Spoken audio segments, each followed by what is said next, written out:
Tony with L.E.A.D here. I'm sitting with Ashley Evans from Signature Health, and we're going to do an interview. My name is Ashley Evans. I'm here with L.E.A.D today from Signature Health. I am a social worker and a mental health counselor.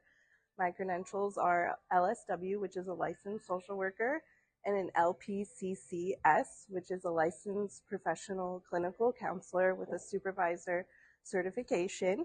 And I am here today because the world of special education is near and dear to my heart for many reasons. It affects a lot of what I do in my workplace, and I have a 6-year-old daughter with cerebral palsy who is nonverbal and nonmobile.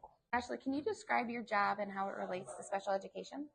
Yes, so as a clinical mental health counselor, I think one of the biggest confusing points on this is it is different than being a school counselor. So one of our biggest roles as mental health counselors is we do a lot of diagnosing, and we're not immediately in any of the school systems. So you have to either be connected with a school system through an agency or you get contracted in. So a lot of times when kids go to a counselor at school, they're seeing a school counselor, which is different than my role with diagnosing and working through different traumas, symptoms of depression, anxiety, ADHD, stuff like that.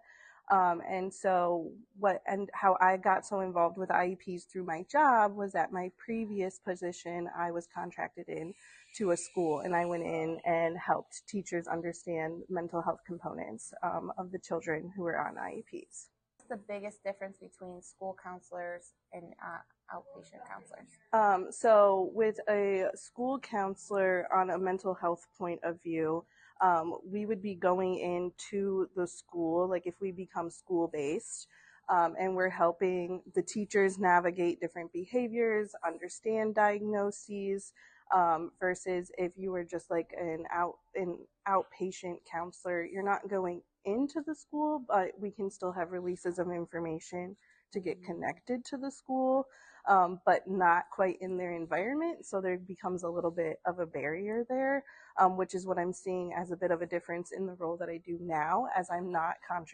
contracted into any school right now.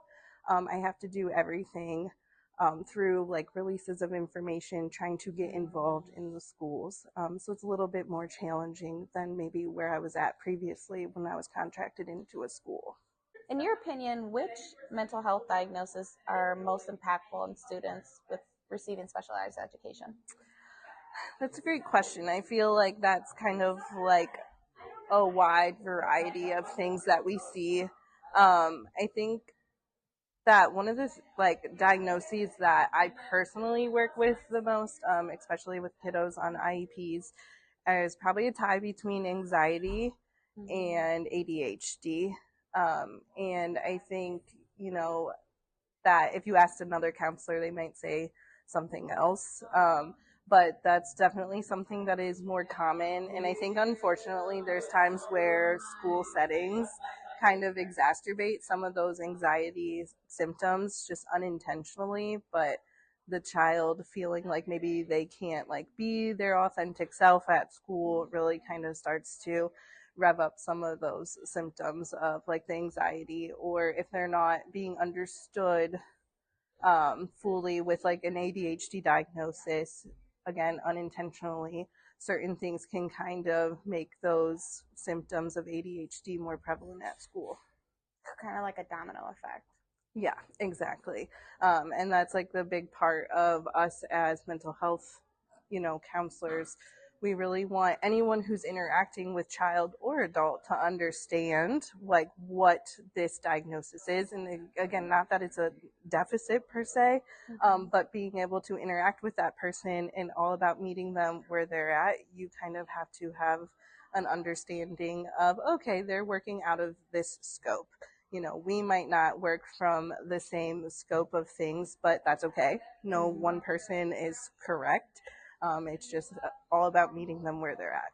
How do you address these issues in the school setting? That is something that, from kind of thinking about this interview topic, I've come to realize that there is a missing component in the mental health world that us counselors are not necessarily just taught these things from our programs, which I think is a little bit of a like barrier in what we need to be doing with helping kids, teachers, parents with IEPs and connecting mental health components, because the reason that I am so diverse in IEPs is because now I have a child on an IEP. But thinking back when I was first thrown into the IEP world before having a child and asking to sit in on IEP meetings for my clientele that I was seeing, I was like literally Googling, searching all these different things, reaching out to people